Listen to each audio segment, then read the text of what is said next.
Welcome to the upstreamlive.com. I'm your founder and editor, Vishal Krishna. Today, I have with me Naganand Doraswamy of Ideaspring Capital. They've funded 26 companies or startups in the product innovation space. They've been around for 8 years, so they know a thing or two of deep tech and product innovation. They get Indians to build locally and obviously sell globally. He's also going to tell you about how you can make your startup succeed. Enjoy this interview. Naganand sir, again, what a pleasure to have you back on our show. Thank you as always. 8 years, 2 funds. So what's rocking in your life now? I think having fun, that's most important. A lot of learnings along the way. And the reason for having started the fund was to work with founders and see how you could be part of their journey. And that has gone on quite well. Of course, the industries always have ups and downs, and post-COVID, I think the world order has completely changed. Yeah. Whether you look at COVID or the war in Ukraine and the war in Israel, and China coming into play, and an entire disruption of the global supply chain. So a lot of challenges over the past 3 years in the business, but nevertheless, it's been really great to work with exciting companies, exciting entrepreneurs, and exciting founders. Absolutely. They say that, I'm glad you said disruptions in supply chain. It's a world of opportunity, especially with tech. Let's go back 2016. I still remember January or February. Yes. January, correct? Yeah. Towards the end of January, I remember we had a press conference. We had great lunch where you and Mohandas Pai went and said that we are going to fund entrepreneurs who love technology. Yeah. Right? Back then, everybody was talking SaaS. Right. You were the first one who said tech, and we love founders who want to build tech companies. Yeah. And just for the audience, in these 8 years, what are those tech companies? What are those tech flavors? Right, beyond SaaS. I think you are beyond SaaS. Everybody knows the Numosity story, the ABB acquisition. Correct. Numosity was your investment, right? Ideasprings. Absolutely. So if you could talk about that. So I think what we said was people are saying SaaS was deep tech, and then we are trying to segregate the two, saying SaaS is not necessarily deep tech, right? So we knew you would do. We would also be investing in SaaS companies. So we coined the term product innovation because that would include both SaaS and it would also include deep tech products, right? So if you look at our fund one, there are a few companies that were really, into deep tech, like Simiog, for example, building simulation for EMI, EMC, Prof from IISc, that was deep tech, and Parul and Dr. Natarajan, who did Ahamune in life sciences. So there was segregation of some really cool deep tech companies and very good product innovation companies. And the product innovation mostly came under the bucket of SaaS. So as a fund, we were very clear that we would do both, but we were also very clear that we would not categorize SaaS as deep tech because most of SaaS companies are not deep tech. So I think that journey happened well. And 2016, India was actually evolving from B2C into B2B, right? Or B2B2C. So that's what we did, and the journey went well. But I think when you look at the state of the industry today, the state of the startups today, I think even Government of India has come up with a definition for deep tech, which I should say it's pretty darn good. And then there's a better understanding of the segregation between just product innovation and deep tech. I didn't know there was a definition on it. Yeah. Is it good? Very good. Very good. Actually, have they differentiated software and what really product innovation is? Yes, actually they have, because they're saying, like I would say, right, if something is deep tech, the barrier for entry or someone to recreate that should be 2 to 3 years at least. Even if you were to put people in there, it should take you 2 to 3 years to come close to doing something very similar. And I think that definition has come in. So it's in my mind, it's as good as it gets from a policy perspective. It's hard to define these things in absolute terms. Yes. But I think that is good. And in India now, we are seeing real deep tech companies. And if you compare our fund one and fund two, I would say the number of deep tech companies in fund two has gone up 2x. We'll get there. I want to talk about both those funds and the returns that you had and the good founders there. I remember you were talking about, in that press conference in 2016, you clearly said that we need patient capital. We need people who understand technology. And it was a great team that you put together. And you yourself are a hardcore technology person. Yeah. This patient capital, is it finally here? Because if the government is now coming out and saying we need deep tech, and I'm sure we're going to talk defense and everything, which is deep tech, requires a lot of capital. Yeah. And that too patient, probably 5 to 8 years. Was that the thesis that you went and sold to LPs back then also, that Indian science is here to stay? We can take great scientists, fund them, we can commercialize it. Was that a thought process for you at the time? That was the thought process, absolutely. But learning from fund one has been, I think, 7 plus 1 plus 1 as a fund life, which was what was fund. Yes. Fund 1 is very short. So second fund, we said from 9 years we'll go to 10, but actually you require 12 years for all these things. So that is number one. So the huge learning for us. Okay. The rookie mistake as a fund manager, right? Saying, oh, I think things will evolve, things will move fast, and we'll find an exit. Those things are very, very hard. So that's in India. In India. That's a good learning for us. Okay. But at the same time, patient capital in tech also is hard, because it is changing now. Like, for example, past 2-3 years, every fund is now talking deep tech or product innovation. Until such time, it was all commerce, B2C, whatever. Yeah. So I think things are evolving, but unfortunately, I think the past year and a half, 2 years has been really hard in the market in terms of the follow-on rounds for various reasons. Valuations went up like crazy, and we know that the B2C side, B2C as well as B2B, for the SaaS also. That's like played crazy. out now. The corrections is taking a long time, so everybody's on the sidelines still. Series A investment, Series A and beyond is still very hard. Exits are ridiculously painful. A lot of correction. So I think everybody's taken a beating, and we are hoping that middle of this year that would start to recover, but looks like it might go a little longer. I wanted your thoughts. With some of these companies grow. Right? Do you see these founders buying out the funds? Do you see that happening sometime? Founders buying is harder. It's harder, right? It's harder. Founders buying out, in only one case I've seen that happen, right? Where we had Oyo founder buyout, get a debt. Correct. But otherwise, normally, no. Founders divest and they invest in other startups, which again, we should be careful about. Till you have given exit to investors, you should try and stick to coming out. So founders buying doesn't happen much. Doesn't happen. Okay. Now let's talk about Fund 1 in detail and Fund 2. Fund 1, you had Numosity. Numosity was Fund 1. Numosity was Fund 1. Was this a great success for you? You had Karomi, which is great for the FMCG industry with the labels. And it was a SaaS product. Absolutely. How have things changed? I mean, the returns from Fund 1, then it enabled you to raise a larger fund, Fund 2, and you have some leeway left to invest in the Fund 2 now. Yeah. Let's talk Fund 1. You completed it. What were the learnings there? So Fund 1 is still on, right? So we have 2 more years approximately to hit the 9-year completion.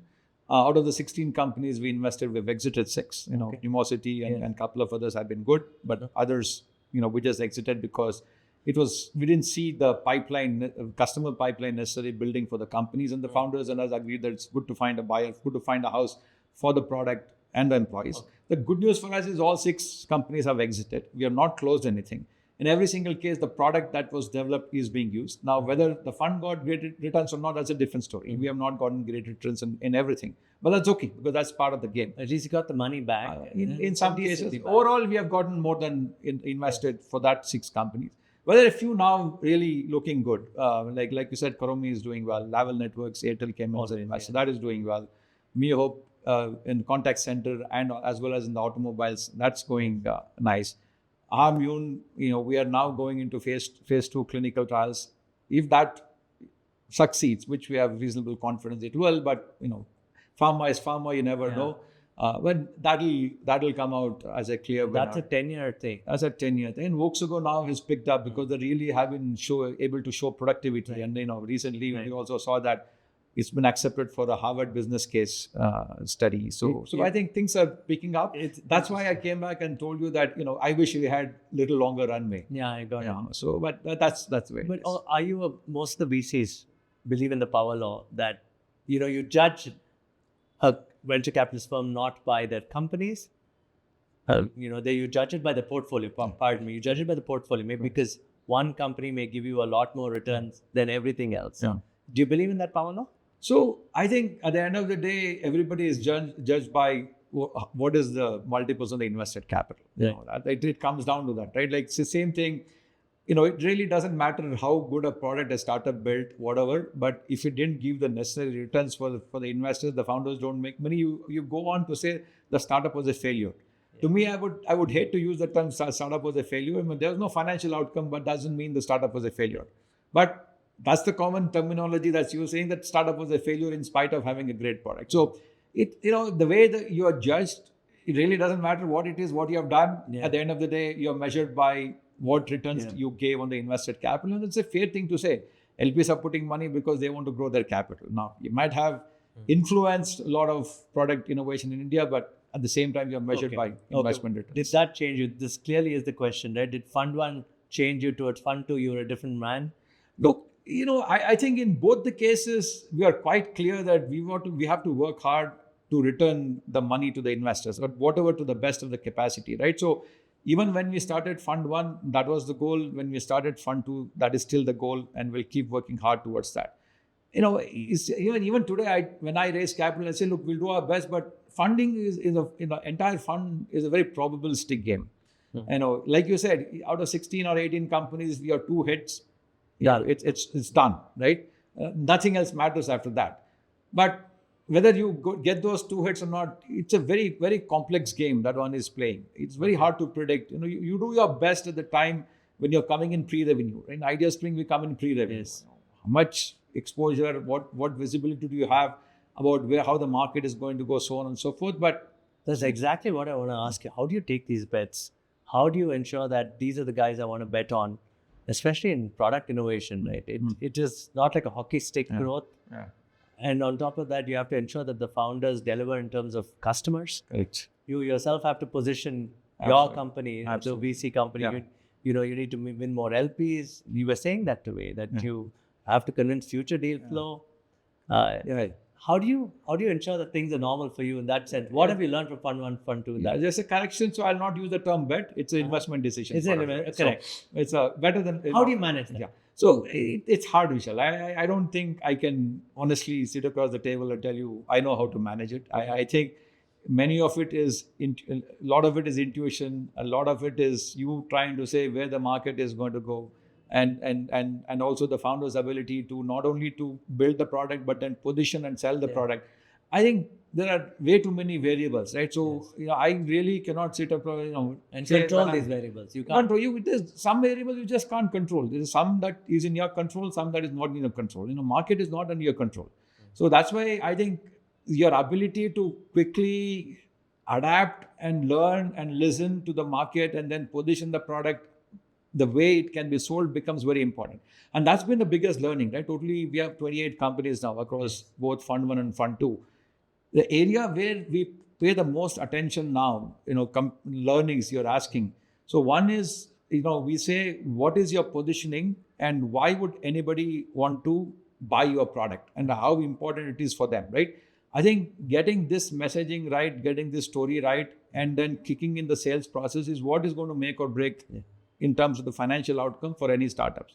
And that is where we tend to focus more. In Fund 1 companies, we are also learning with the entrepreneurs in terms of all these aspects. But Fund 2, there's a lot more rigor in these areas, right? So once you have the product, I'm saying, why are you not selling it at the pace you want to sell it? Why are you not growing at 2x or 3x that you need to grow at? What is stopping it? What is the feedback from your customer? I think we have brought in more rigor into this aspect of the startup, unlike in Fund 1 where we are saying, founders are doing the best to sell, whatever. But leave it to them, let them. Leave it to them. Yes. Now we also get involved in this rigor. It's funny because there are 2-3 things I want to ask you. It's very fascinating. These are mature founders who've been in the industry. Correct. And yet that means sometimes they struggle. Yeah. It's interesting. Is it the market in India or is it because these products intrinsically work in other mature markets in terms of technology? When the founders have come from other businesses, they have seen the cycles, but they have not sold things by themselves, right? So when you're working for somebody and when you start something on your own, there are 2 different ball games. Even if it's a repeat entrepreneur, going from one company to the next company, things have changed. So you can only take part of your learnings into your next startup, but there are a lot of new things that you'll have to learn, right? So, it is, like I said, it is very complex, and you assuming that you know everything is if you assume that, it's your downfall, guaranteed, right? Anybody who assumes they know everything is bound to fail. So, product is different, market is different, geography is different, people you're selling to different. In one case, you might have sold to the marketing head, the next time you might be selling to the sales head, or to the business head, or to the CEO. How you position, how you talk, what you do, how they perceive the product, everything changes. So there are some fundamentals that you carry over, right? But beyond that, there's a lot of variables that you have to absolutely adapt yourself to. So even hence for a repeat founder itself, it is hard. So forget about coming from working for somebody and starting on your own. It's a different ballgame, yeah. It's like there's so many things you don't know, so many things, you have not learned. One thing I like about you and Mr. Pai and the ecosystem here, we all work in silos, but we all also collaborate in a way. Right. Do you think these founders in the product innovation space require certain syndicates where we help each other, saying, okay, there's this product, we want to get it out to market, but say somebody in BHEL can actually deliver the product to them? So a connection. Do you think we can build those networks and that could help perhaps in India? Because you were right, India is hard to sell at this point of time. So I think there are 2-3 different aspects to the question you are asking, right? One is the founders learning from each other. And there are a lot of examples in the industry now where that is happening, right? One example is SaaS Boomi, where there are a lot of playbooks. Yeah, that's done well. Yeah, that's done well. And where they have founders talking to each other and people who have actually built something, talking to the founders and the playbooks that have built. So that part of it is going quite well. However, on the selling side, it is very hard to build those networks. Absolutely. Right? I was just coming to that, where I can just pick up the phone, say your end customer, say, hey, I know that customer. Correct. Maybe I can put in a word. Does that happen? So that happens now, right? So even if you look at us now, whether between companies, if both are selling to the same company, there's connects and contacts that you can share. And I think as a VC, if you ask me, one of the key, what is one of your key contributions to a startup, it should be making those introductions. Yes. So my job as an investor should be constantly to be out there, to be meeting all this, people in the decision-making process and introduce our startups to them. Because what is the maximum contribution a VC can do? Like, it's all introductions. Because we are not involved in operations. If you're involved in operations, there's something seriously wrong. Then you're a founder. Yeah, then you're a founder, which we are not, right? We have to be very clear. So hence the key value add of any VC, one of the key value adds is those introductions, whether it's the next round of funding, whether it is for customers, whatever. That is one area. A second one is to be available to the founders, right? I think that to us is very sacrosanct, because I tell, look, in all probability, if you call me, you will get a call back from me the same day. And you welcome me. I've seen you do that. Yeah. I've seen you do that over dinner for many founders. Correct, right? So we have to do that, right? Whatever the founder is calling for. And we have 2-3 things why we want to do it, right? One is we have experience in having built startups, and we get respect from the founders because we have been entrepreneurs before becoming fund managers. That is number one. And number two, we have the advantage of learning from working with multiple different startups. And we should have the ability to abstract some of the learnings and then apply it to multiple different companies. Because my fundamental belief is there are certain things that are common across all companies, right? Absolutely. And there are certain things that are specific to certain companies. So I think as fund managers, we should have the maturity to understand where there is this abstraction possible and where, it is which is very good. Now, coming to Fund 2, you have 10 companies you invested in. Yes. Are you going to take them? Are you taking them global? Is it more local now? So, what is the flavor in terms of the selling? So, I think Ideaspring philosophy is always build local, sell global. Yes. Right? Because I think, since we only sell to enterprises, I think the market in India is still limited. To be very honest with you, right? I mean, it has gotten better where it was 5 years ago. But can you build a $40-50 million company just selling in India for a B2B? Still very hard. Can you talk about that? Let's set this in context. Is it because IT spends here are low? Yes. Or acceptance is low? Or is it because the number of companies that are available to sell are few? Correct. So if you look at it, right, what is it? We have 18 million enterprises in India. Out of which only 65,000 has capitalization beyond some reasonable value. 100 crore plus. And even less than that, much less than that. Capitalization even, I don't have the exact number in my head, but 65,000 is where you can actually try and sell and make some money, right? So that's a small pool. It's a small, US when you go, you say 500,000, 1 million, whatever, right? Companies that you can sell to. And so hence I believe that we are still in the early stage, and when India gets to $8 to $10 trillion economy, I think then you can look at. Wow, that's well said. Yeah, but even with still 65,000, only probably 10% would be ready 6,000 companies. And then we still are not big paymasters, right? In a sense, even when you want to make a sale, the check signs are smaller. Check signs are smaller, negotiated down.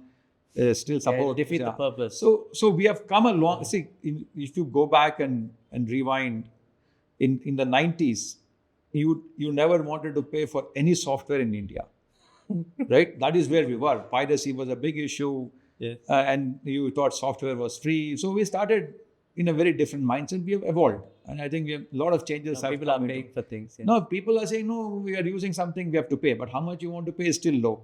That is one problem. The second problem we undergo is whatever we even if you make 40, 50 crores in India, you divide by 85 or 80 or whatever, and suddenly it's 5, 6 million, which is not a whole lot in the overall scheme of things.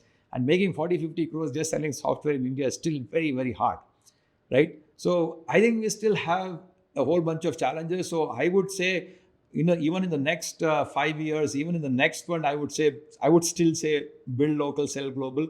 So I would be very nervous of investing in any company that is saying I'll only sell in India in the B2B space. And product innovation, what are some of the because you're a very agnostic fund, right? You don't want to say that I'll invest only in these type of, for example, grid monetization or energy transformation. You don't do any of that. We don't do that. Yeah. So you say anything in tech, product innovation. Yes. So talk about some of the color there, which sells globally. Yeah.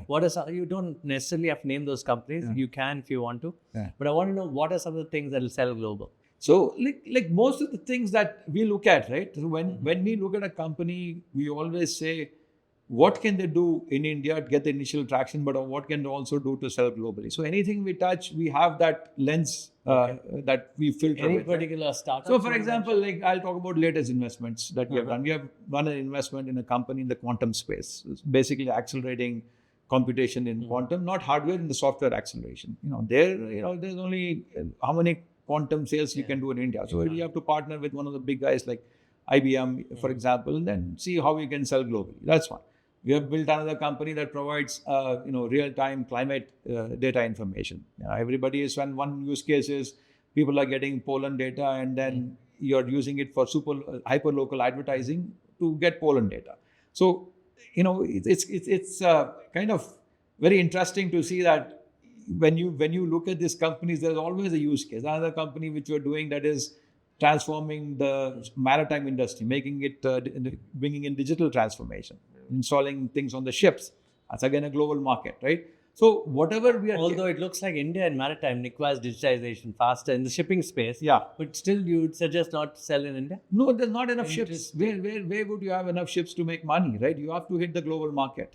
India is still, one of the biggest issues. Like I was reading an article very recently that, export of mangoes have become very painful because you're paying 400 to 500 rupees per kg for shipping, which has gone up from 150 to 200. So that is because we don't control enough ships in India and we are at the mercy of other people. So, although we are building the infrastructure, ports are growing.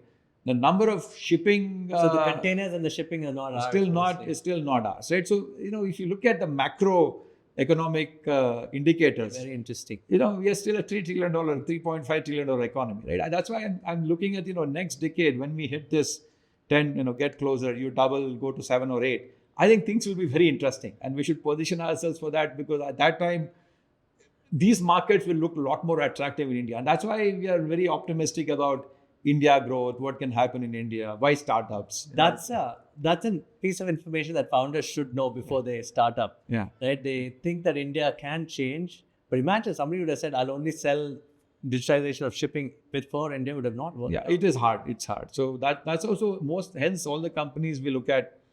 Although the markets show that Indian ports will grow, you're right, the infrastructure is growing, not necessarily shipping. Yeah, those things has to change. Right? So look, B2C market in India is huge, 1.4 billion people. And even that is hard, right? Because even there, you have to really understand the market, what products are there, how do you position. That is not our forte at all, right? There are other funds that excel in B2C. But B2C market, it's a reverse. It's very hard for you to take a product outside of India. Whereas B2B product is like you have to figure out day one, how do you take the product outside of India? Because just in India, the market is not huge enough. And I don't think that will change in the next 5 to 8 years. Here's what I want to ask you, because you already sold a tech company when you were an entrepreneur and before you started this fund. B2B and B2C have one thing in similar.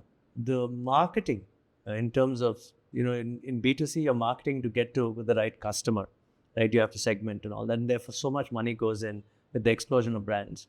On the B2B, your sales time is 9 to 10 months. I don't know how long it is in the US if our startups sell there. There's the enormous amount of money you pay to sales. Cost of sales is very high, right? If you know the comparison I'm making. Yeah. It's almost similar sometimes. Yeah. But you're not burning so much on advertising. That's the difference. True. Right? But the time spent to acquire a customer is longer, I think. Yeah, so it all, then obviously. The B2B Yeah, side, it's very different, right? They're day and night. So, but however, in B2B, you should segment. What's your price also? Anything less than 15K ARRs, we are saying we should be able to make a sale within a quarter. Anything between 15 to 500K or 1000K, that way. then you'll 3 to 6 months. Yes. Beyond 100K, it's a regular enterprise sale. So I think, What do you bet on, the 15K or the 50K or 50K to 100K? so in India, the way we see it, sitting here for our companies, if you say I'm going to sell 100 plus K, I think you're in trouble.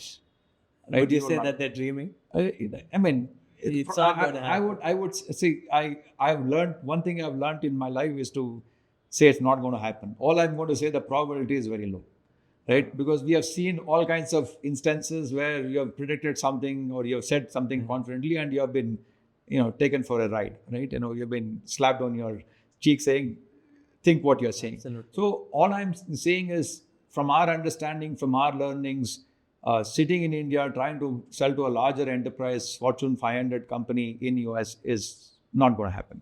Because the first thing, even though we have a lot of customers in India, first thing when you try and sell anybody in the US, first question is, it's great you have so many customers in India. It's great that you are selling to good brands, but tell me who are your customers in the US. Why do they ask that? Yeah, because it's a question of the trust. It's just what the customers feel comfortable with. They're still not paying a lot of weightage to customers outside US. If you want to sell in the US, you have to go tell them, yes, I have customers in the US, period. And that's the way it is. You're not going to question your customers as to, I'm selling in India, why the hell are you asking this question? You're making a sale. That's what they're asking for. You better line up and show it. Right? You tell your founders the same thing. Yeah. Go sell. The moment you sign up. First 1 million is all founder-led sales in our case, right? Because you don't know what's going to sell. You don't know why it's going to sell. You know what questions come in. There's no way you're going to get a sales guy to be able to sell it. Not possible at all. So in our thing, so that's one of the things we also look at when we're investing is, can one of the founders go make a sale? That's a wonderful piece of information. Yeah. That if you're a founder, first 1 million should come from you. Right? That's why we prefer, there are 2 or 3 founders in a company. So one can hit the market and not worry about engineering. Because look, at that stage, there's still a lot of weightage that is there in engineering. The first 1 million, there's good weightage on both sales and engineering. Yeah. Now, once you hit that 1 million, you start building your sales team. Engineering is still important, but sales processes take over at that time. Then your leadership. Sales, everything takes over. The founder's literally transforming at every level. Yeah. So the example I tell my founders, or even for us, is like, you're going from pre-nursery to middle school to high school to college to wherever, right? And you're learning things differently. Just because you did something in the nursery and the pre-nursery and the nursery stage doesn't mean you'll do well in the high school stage, right? Absolutely. So I think, even that is not necessarily true. That's true for the founders and even true for investors like me. I may be a very good investor in the early stage, but I may be a horrible investor in the late stage, because what is required in the early stage and what is required in the late stage are very different. Operational efficiency comes into play in the later stage, and if that is not your forte, the founders the same thing that you got to graduate. Same thing, and that is true both for investors and for founders. It's just that the investors can change, but the founders have to have that maturity to say, all right, until this point, I can take the company forward, but beyond this, I need leadership. Or I need to hire somebody, or need to bring somebody as a CEO or whatever. But those are all. Yeah. Okay, you gave me beautiful color on enterprise sales and the criticality and the pricing. That's always something that I admire about you, that you have to be clear in things. Otherwise, you're not going to be able to sell well. I want to talk about a few technologies like Gen AI. I remember in 11 writing about the cloud. The cloud was definitely important. It made starting up easy.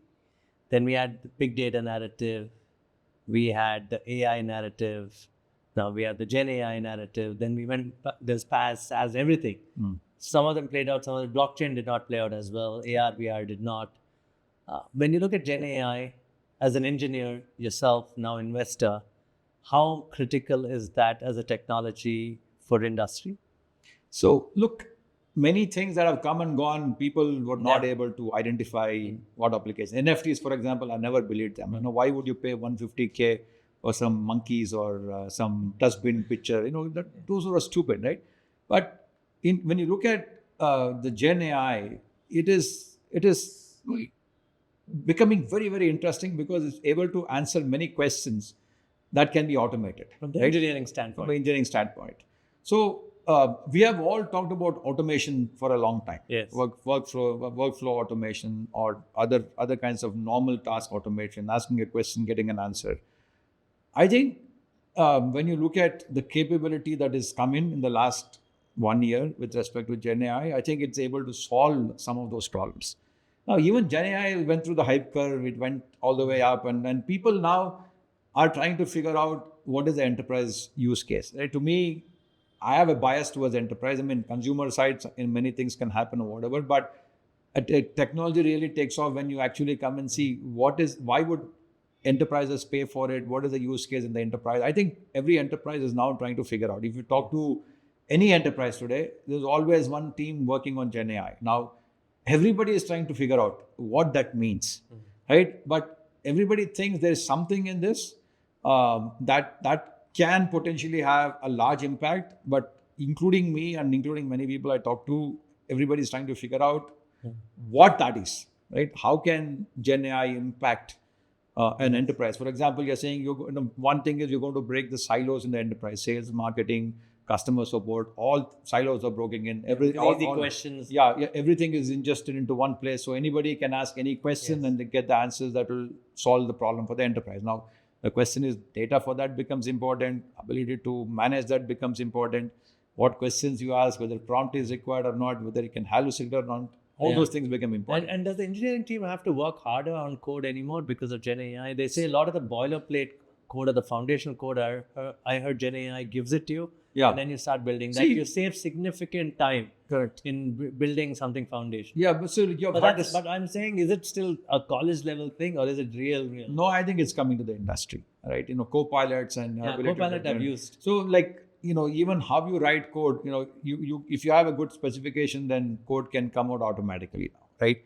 I think things will change like crazy in the 5-10 years. But when these things are changing, new opportunities open up. So the biggest change that I have seen in my 35 years being in the industry is, in the 90s, in the 80s, there were only two or three programming languages. You are either C or Pascal or Lisp in those early days. But then Java came in 90s. Then after that, you don't even know how many languages exist. And in fact, the paradigm of programming itself has changed now, right? Programming is all about integration, not writing code anymore, except in a few cases. It's all about integration. Okay. How do you use the tools? How do you integrate? GitHub, you can get anything you want in the GitHub. And now, one thing that is changed is the rate of change of technology. It is mind-boggling. Even in Gen AI space, by the time you sleep and get up in the morning, something has changed. So, it's like crazy. It's all now becomes a question of how can you adapt to the change in the technology, because things are changing. So 5 years down the road, I can't predict what else can come out of Gen AI. I mean, we know large, big things will happen. Yeah. But impact and all, I think we have to wait and watch. So you have to be constantly on your feet now. Yeah, true. Right? Things are very, very different now. So to your point, I think programming as we know it will change in 5 years. And this will probably change engineering behavior in organization, that the way you hire these engineers, the way you use these engineers, it will. Even in the startup world. It will, right? It all, because I think one thing that will not change, I don't know when general intelligence will come, right? That is a different one where, computers can think like human beings. I think that is still far away. So what will become is the human capabilities that cannot be automated. You will be looking for those characteristics in people that you want to interact with, to people you want to hire. Smartness becomes important because smartness is not there in automation. Whereas smartness in human beings is what will become a differentiator. What you want to invest on. Okay. What you want to look at. Okay. I want to now bring in the India story, and because that goes well with your fund too. You're saying enterprise should still be a global sell for you. Yeah. You are saying, Indians have to go abroad and sell, but still you think defense is going to be big. Yeah.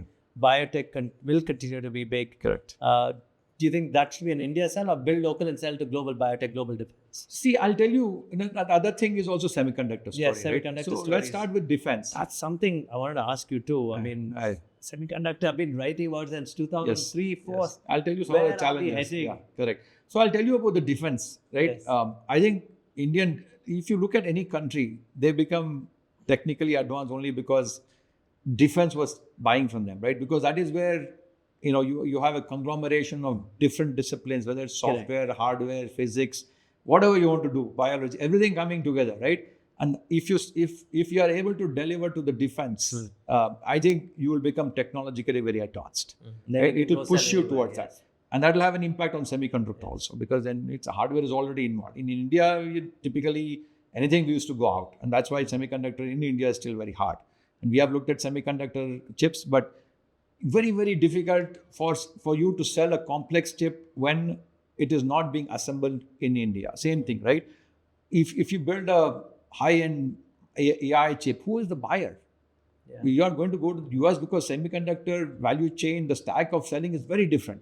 So we are saying, okay, let's go to the low-value chips now, wherever you are manufacturing in India, and then see whether you can start selling. So semiconductor to me is a 5 to 10 year journey in India. But defense now, through IDEX that they started, if they are able to encourage startups and they start buying from startups, of course, these startups have to deliver, right? Quality has to be good, their ability to deliver has to be good, but that can happen. But if the defense were to buy from startups in India, I think that's a huge fillip to the deep tech enablement. So community, that is one thing.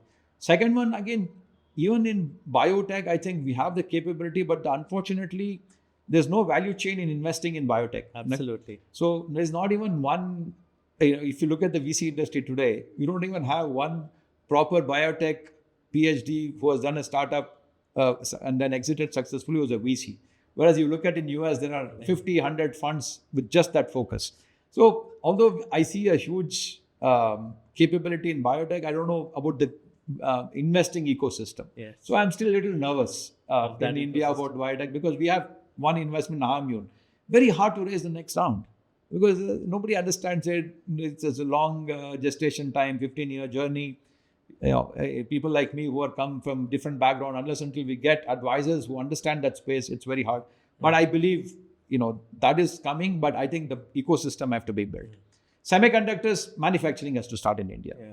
Till you are the manufacturing in India where local buyers are buying chips that we are developing, it becomes very hard. Okay, I want to ask, I'll throw in some industries and you tell me whether a startup should sell in India or go global. And the story being that technology should be global anyway, but I want to throw in these examples to you. There's a massive EV transformation, which was great for you in terms of Numosity and ABB, right? That was a great match because India went the EV way in a big way. So you see a lot, two-wheelers, three-wheelers are all EVs now. Especially in North India, everywhere you go, the three-wheelers are EVs and two-wheelers, you see a lot more cars now. Do you think if any startup coming and playing in the EV space should sell in India because that's where the opportunity is? It is. I would take the example of Bajaj. So sell in India and then you can also look at exporting to the third world countries or other countries. So startups could anything in deep tech sell to these guys? Yes. Locally. Because there's an ecosystem. It's because it's still, at the end of the day, you're selling to a consumer. Okay. So that's okay. That's fine. Now everybody talks about chips. Globally, after NVIDIA now, everybody wants to invest in chips. I hear Amazon doing their own chip. Sometimes Walmart also wants to go partner with the chip guys. Why is that? Why is the chip becoming center to everything now? You come from the telecom enterprise space, networking space. You understand these things. Why is the war on the chip becoming real today? So, when you look at NVIDIA, it's a very different game, right? It's a very, very high-end GPU processor. That's a battle.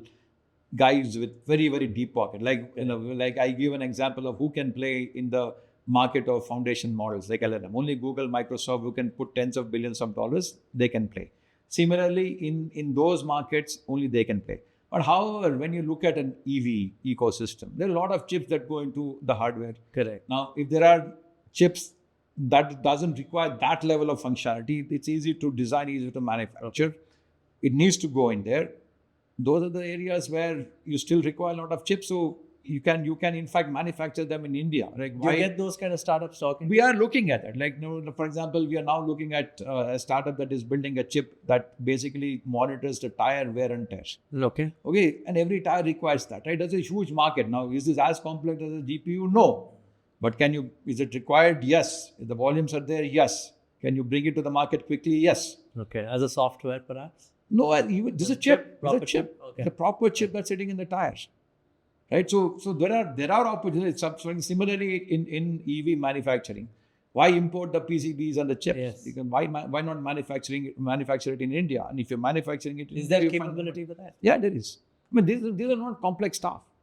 You don't have to invest in a fab for this. No. Okay. These are like for 40, 50 millimeter, right? These are not 3 nanometers. These are all very easy chips to manufacture and design. So I think I would say if India wants to get into start with the 40. So that's very good. Then we already have an automotive ecosystem where we can make the fab, not the fab, but the boards here. Yeah. You think that we should start? We should start. Start from there. Start importing all. Don't go to Taiwan or China to get those basic things done, right?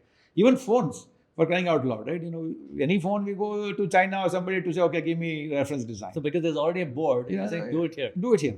I think we should start from there and not worry about this GPU. It takes maturity to go after those kinds of market. Okay. So that's why we are also looking at, in semiconductors, we don't want to look at those kinds of markets. We might have the capability because every single EDA company, every single chip company has a back-end operation in India. Okay. But market, no. Okay. Energy transformations are happening in India big way. I think solar. Yeah. And what do you think of that industry? Are you going to take bets there? I'm not focused on that industry deeply. Not yet? Yeah. I have. Do you see startups coming from there? Energy forget climate tech. Yeah. A lot of people want to say that we'll save this, that, but real energy, say something in. See, battery tech is a lot of people are working on battery tech, right? So we have looked at it, but one of the things is I don't understand battery tech deeply. Number one, but it's like battery tech to me is like cancer research. It's happening everywhere you look at. Everybody is working on the new battery tech, whether what materials to how battery chemistry. Yeah, battery chemistry, and huge amount of investments is going on all over the world, right? And in those kinds of investments, you have to be ahead of the game. You have to know what's happening. Similarly, that's why I'm very nervous of investing in any cancer research company, cancer startup, right? I'm trying to detect cancer early. I'm trying to cure. You never know what's happening in which part of the world, and you cannot be investing in something till you have the clarity. Yeah, got it. And the LPs don't have the patience. No, forget the LPs. You might see results in 10 years, but I think as an investor, you should have reasonable amount of knowledge in something that you're investing, right? If you don't know what the competition is, what the industry research status is, it becomes very hard. And that's why at times we might lose a good deal, but. Got it. I got it. Where's the telecom industry heading? It seems to have played out now. Yeah, telecom I think is now very hard industry to enter, right? Very few players now across the world. Any innovations there at all? I know, like we are looking at one company because you came from that industry. Yeah, we are looking at one company that is looking at private 5G, right, ORAN based solution. So I think there are still areas that you can focus on, but if you're building hardware, done. The game's over. It's there are 5 companies in the world selling that kind of hardware now. And there were times in late 90s, early 2000 where it was huge, but I think telecom industry is very hard now. Okay. And what about space tech? Space tech, it's a interesting. Still space. It's an interesting industry. Like you look at latest McKinsey report, they're saying 1.5 trillion. Yeah. I don't know where those numbers come from. I think there are. Space is an interesting space, right? Is there quality in India? That's so I have more exposure in the drone space because it's not that high up in the sky. So more ground reality is what we are looking at. But India fortunately has 4 or 5 very good space startups in India. Although the new investments have come down, as you can see. Yeah. There has been no new investments in space over the past 3 years because all the investments have gone in. So everybody is wait and watch to see how the outcomes are going to be. So I would watch that space. So where is the India story going? In terms of when you say India story, investments in product innovation. So I think we'll do well in that space. Like you're saying, right? There are a lot of areas we have discussed. I think software side will continue to do well. AI, though not in the because we are the foundation engineering yeah, talent. we are the engineering talent. AI, though not in the foundation model. We have two companies in the foundation model, right? But I don't think we'll have the stomach for that kind of deep investment in those spaces. So, but in other areas, in middleware, in verticalized applications, I think we'll start seeing things evolving. I think deep tech side, like we have discussed in a few areas, semiconductors, defense, that'll grow. Biotech growth, we'll start seeing because of BIRAC, a lot of startups are there, but the growth of the startups, we'll see. But it's an interesting space definitely to watch. And quantum hardware and all is very, very hard in India. It is ruled out, right? So software, like we have done one investment. But software said algorithms, algorithms, those what to do there. I think those will become quite important. Like EV and all, even EV manufacturing. That's we can look at exporting stuff. Okay. Drivetrain. So a lot of stuff has gone in battery, drivetrain. Okay. Robotics is another area. Robotics is something still yet to pick up, right? Yeah. There are some startups. We are also looking at a couple of startups. But there again, defense works, probably defense applications. No, not necessarily. Even in but see, warehouse robotics I think is a solved problem now. Yeah. We need to see what advances you can bring in. But anything that's automation, right? That has the underlying thesis of automation, you should look at. Okay, great. Engineering talent quickly. Global excellence or global capability centers in India versus startups is a war. I think there is a synergy between the two. I think the global capability centers will be the feeders to startups, in my opinion. They're all future startups. So the reason Ideaspring invested in product companies only because of the fact that in our thought process that GCCs will have a lot of good guys, and some of those guys will want to come out and do startups. And when they do startups, we should give them the money. That was our starting thesis. So that's going to happen. Yeah, that is validated. So you're going to continue betting on that. Yes, that is absolutely going to happen. And then another trend that you're also seeing is like, IIT grads. Not everybody is going outside. Many of them are staying back. So good talent will continue. And then startups, I'm not a big believer that everybody has to become an entrepreneur, right? And entrepreneurship is a very, very hard journey. It's not intelligence, right? You should have emotional quotient and intelligent quotient to become an entrepreneur. Both has to exist. And very few people have a good mix of both that you can become a founder to do something. But more and more talent, we are finding more and more such talent in India because many good guys are staying back. That's great to know. That's heartening that the Indian engineering story is here to stay. My final question to you is Fund 3. Fund 3, when do we see that come through? Is it next year? Yeah, so there are two things that needs to happen. We need to ensure that we have a better story on Fund 1 in terms of exits, which we are working on. And, I think Fund 2 companies are quite good. Even when we present Fund 2 companies to new investors, everybody is interested in. Okay. But interest is different. How many we are able to do the next round, what traction they are getting, those things become important. So we are very optimistic on Fund 3. So you'll still continue the agnostic narrative? We'll still continue the same. We'll stick to products. We'll not change that. We'll stick to early stage. We'll not change that. Okay. But so we'll still do pre-seed, seed and Series A. Series A, we might put a little bit more, but we will not do growth. That's good. That's good to know. Yeah. So Fund 3 is a while away. You'll say 18 months. Good 18 So months. I would say not 18 months, and sometime next year around the same time we should hit the market. Provided we are able to. It's strange, right? You're an entrepreneur now where you have to go raise, and you have to build that narrative, and then you've told me always that it's the growing of that which is the difficult part. Would you say that's the biggest learning of all the two? I think the growth is very hard for startups because you can only work with the founders, right? You're not working with the company, and that's quite hard. But look, all four buckets, I have to raise capital, I have to invest the capital in good startups, I have to grow that capital, and I have to find an exit. All of these have their own set of independent challenges, right? None of these steps are easy. Each one throws its own set of challenges. And like I always tell people, as you grow older, every one of us will become a salesperson, period. Whether even if you're a CTO, you're selling technology. If you're a CEO or a sales guy, you're selling something. CEO is selling to investors.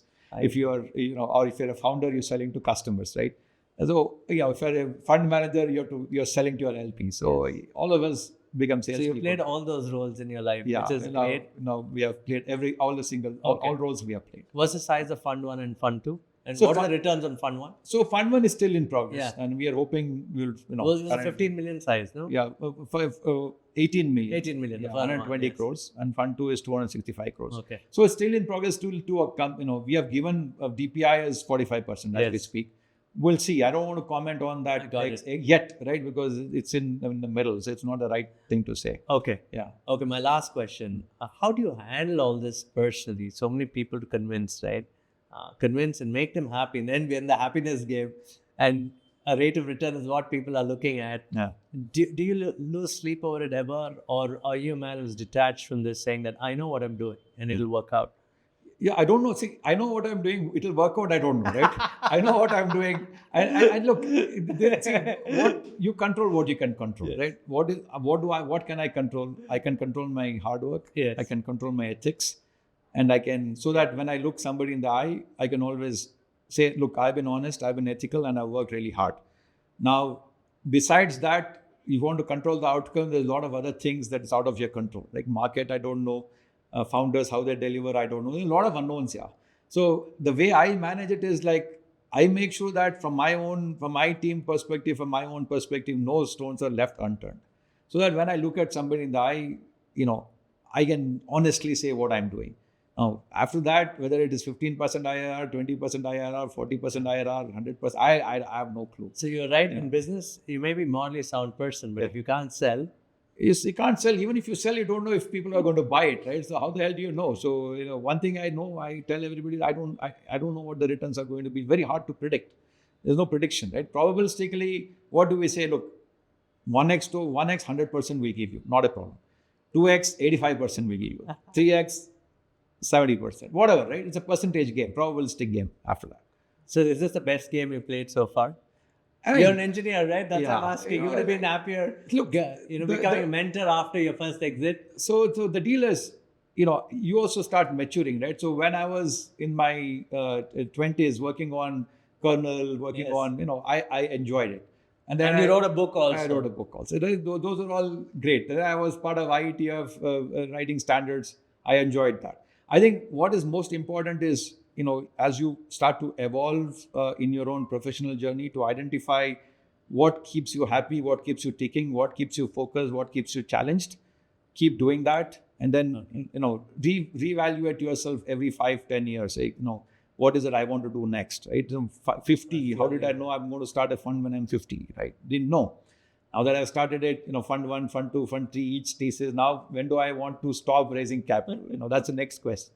Fund 3, 100% do it. But let's do Fund 3 first and then decide on the next step. But I'm a strong believer that if you're not enjoying something, don't do it. Got it. My last question, you still continue to play tennis, you continue to be fit, you don't look 50 plus, but it's amazing.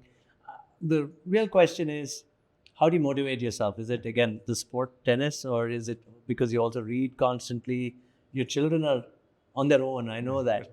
So that means you're free to do what you want, right? So what keeps you busy now, apart from the work? Absolutely. We spoke about work for about last 1 hour. But what keeps you busy now on the personal side? So there are, in addition to the fund, like you said, your extracurricular activities. For me, I always tell people till 9 o'clock in the morning, it's my time. Nobody can disturb me, right? So because you're early. I'm an early riser. I'm on playing badminton, tennis, or doing yoga. I start at 6:45. So by 9 o'clock, I'm done with my routine. So I get back to work, right? That is one. And also a lot of other activities you've picked up, right? I'm part of chairman of an NGO and part of KSLTA. So, and then policy making. So it's not just works. You should have, right now where I am in my journey, it has to be multidimensional, right? So policy decisions, working with the government on progressing, helping the government in evolving certain things, contributing to society wherever you can. I think Saturdays are allocated for that. So Saturdays I typically don't do fund work. I do all this extracurricular activities, culture, supporting culture. For example, you're from South Bangalore. I can say I go listen to Carnatic musical concerts once a week in Gayan Samaja, or in Ram Navami celebrations, right? So I think those are the things that you need to keep doing. It can't be just as unit. When you're young, you can be single dimension. Where I stand now, I don't want to be single dimension anymore. So that's good to know. We spread it around. Do you get time to read? Are you reading? Yeah, I mean, reading is becoming challenging because the job itself, morning till evening, Because is it's reading. multidimensional. Yeah, you're reading everything all the time. So picking up a book in the night, It's been a while. there's already mental fatigue. It's not. I'm reading books, but I don't see myself having the same level of intensity in reading books when I was before, because whole day you're doing something, interacting, reading something. There's always constant assimilation of knowledge. So, but try and I'm reading some history books, incidentally now. Any particular period? So, Indian history books, which I didn't read when I was young. So, which is good, which basically completes the interview. And I think if any of the entrepreneurs watching this and you want to bet on your product innovation, then you want to come talk to Naganand and pretty much agnostic in the funding methods. So come and pitch. Right. And Naga, it's always wonderful speaking with you. Thank you so much. Thanks, Vishal. Thanks for talking to me, and great questions, and really enjoyed the conversation. Thank you.